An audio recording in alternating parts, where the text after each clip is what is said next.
हाथ से निकला लॉर्ड्स, पूरी दुनिया के सामने फजीहत। इंडिया की हार के 5 गुनेगार। जी हां, टीम इंडिया लॉर्ड्स मुकाबला हार गई है। इंग्लैंड ने एक बेहद ही रोमांचक मुकाबले में भारत को 22 रन से हराया। पूरी दुनिया के सामने टीम इंडिया की किरकिरी हो गई है। भाई किरकिरी हो भी क्यों ना, कहने को 193 का टारगेट था, लेकिन हमारे बल्लेबाज 193 का स्कोर भी नहीं बना पाए।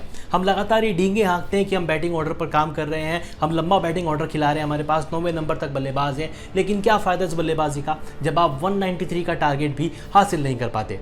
इतनी आसान विकेट थी, भारतीय टीम को बस संभल कर बल्लेबाजी करनी थी, और अगर ऐसा होता तो टीम इंडिया फिलहाल सीरीज में 2-1 से आगे होती। लेकिन इंग्लैंड ने हार नहीं मानी। जिस तरीके से उन्होंने गेंदबाजी की, फील्डिंग की और बेन स्टोक्स की कप्तानी, ये वाकई में दिखाता है कि उन्होंने इस मैच को जीतने के लिए अपनी जी जान लगा दी थी, पूरी जान फूंक दी। लेकिन टीम इंडिया वाकई में गलतियां करती हुई नजर आई। अब इस हार के 5 गुनेगारों के बारे में हम बात करेंगे। कौन से वो 5 विलन थे जिन्होंने टीम इंडिया की जीती हुई बाजी को खराब कर दिया, हार में तब्दील कर दिया। इस लिस्ट में सबसे पहला नाम डियर क्रिकेट का आता है। जी हाँ, डियर क्रिकेट यानी कि करुण नायर। 8 साल के बाद इनकी टीम इंडिया में वापसी हुई थी। हर कोई कह रहा था कि घरेलू क्रिकेट में रनों का अंबार लगाया है, इनको इंग्लैंड में खेलने का मौका मिलना चाहिए। लीजिए, मौका मिल गया। पहला टेस्ट नंबर 6 पर खेले थे, उसके बाद भी सोशल मीडिया पर इनको डिफेंड किया गया कि करुण नायर नंबर 6 के प्लेयर नहीं है, इनको टॉप ऑर्डर में बैटिंग करने के लिए भेजिए। अब पिछले 2 मुकाबले से ये नंबर 3 पर बैटिंग कर रहे हैं, लेकिन नंबर 3 पर बैटिंग करके भी उन्होंने कुछ खास स्पेशल परफॉर्मेंस नहीं की। अब वाकई में कहना गलत नहीं होगा कि डियर क्रिकेट ने इनको जितना मौका देना था अब दे दिया। अगर इनके परफॉर्मेंस की बात करें, पहली पारी 62 गेंदे 40 रन, दूसरी पारी जहां पर टीम इंडिया को उनके टेम्परामेंट की सबसे अधिक जरूरत थी, 33 गेंदें खेली और 14 के स्कोर पर अपना विकेट गंवा बैठे।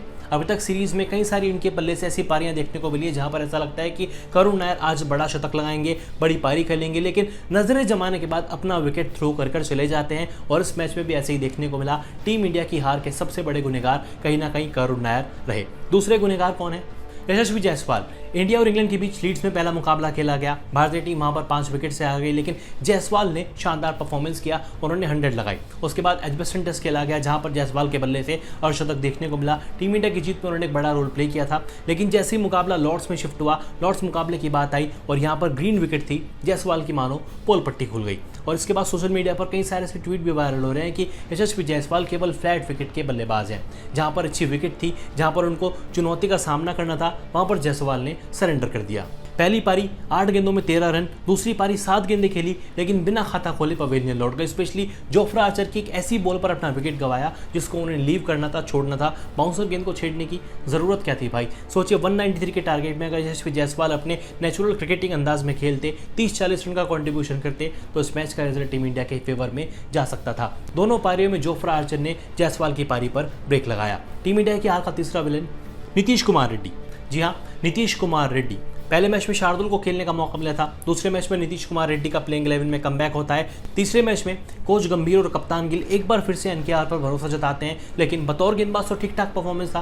पहली पारी में 1 ओवर में 2 विकेट आ गए, दूसरी पारी में भी उन्होंने एक बड़ा विकेट छिटकाया था, 1 विकेट आया था, यानी कि मैच में कुल मिलाकर 3 विकेट थे।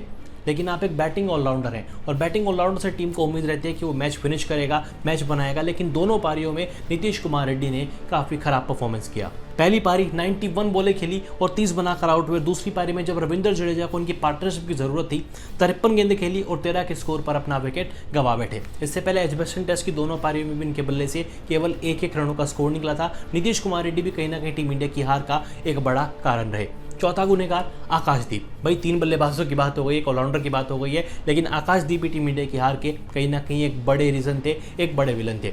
एजबेस्टन में उन्होंने कमाल की गेंदबाजी खेली थी, पंजाबी खोला था, भारतीय टीम को चैंपियन बनाने में एक बड़ा रोल प्ले किया था, लेकिन अपने परफॉर्मेंस को कंटिन्यू नहीं कर पाए। आप पहली पारी में उनका परफॉर्मेंस देखें तो 4 की इकॉनमी से उन्होंने रन खर्च किए थे। ऐसा लग रहा था कि मानो टेस्ट क्रिकेट नहीं बल्कि वनडे क्रिकेट खेल रहे हैं। 23 ओवर की गेंदबाजी में 92 रन खर्च किए और एक भी विकेट उनके खाते में नहीं था। दूसरी पारी में उन्होंने 8 ओवर की गेंदबाजी की, हालांकि 1 विकेट जरूर लिया, लेकिन 30 रन यहां पर भी खर्च कर दिए। टीम इंडिया की हार के 5वें और आखिरी विनर शुभमन गिल। भाई मैं मानता हूं कि सीरीज में 600+ रन बना चुके हैं, कमाल की बल्लेबाजी कर रहे हैं, पिछले मैच की दोनों पारियों में 100 भी था, लेकिन लॉर्ड्स में शुभमन गिल लॉर्ड गिल ना बन सके। अगर इनकी पहली पारी की बात करें, 44 गेंदें केवल 16 रन, दूसरी पारी में 9 गेंदें केवल 6 रन। इनको लेकर भी ये बात अगर मैं कहूँ कि फ्लैट विकेट पर तो आप रन बना लेंगे, लेकिन जहाँ पर हरी विकेट होगी वहाँ पर आपको विकेट पर टिकना पड़ेगा, वहाँ पर आपको टेम्परामेंट दिखाना पड़ेगा, तभी आप टीम इंडिया की जीत के असली नायक बन सकते हैं, तभी आप टीम इंडिया की जीत के असली हीरो बन सकते हैं। टीम इंडिया की हार के 5 गुनेगार। क्या आपको भी लगता है कि मैंने किसी नाम को मिस कर दिया, या फिर किसी बंदे की जगह किसी और का नाम होना चाहिए था? आपको क्या लगता है, कमेंट कर जरूर बताएं। और अभी भी 2 मुकाबले बचे हुए हैं, क्या टीम इंडिया सीरीज में वापसी कर पाएगी या फिर ये सीरीज हमारे हाथ से ऐसे ही फिसल जाएगी जैसे लॉर्ड्स का मुकाबला फिसल गया?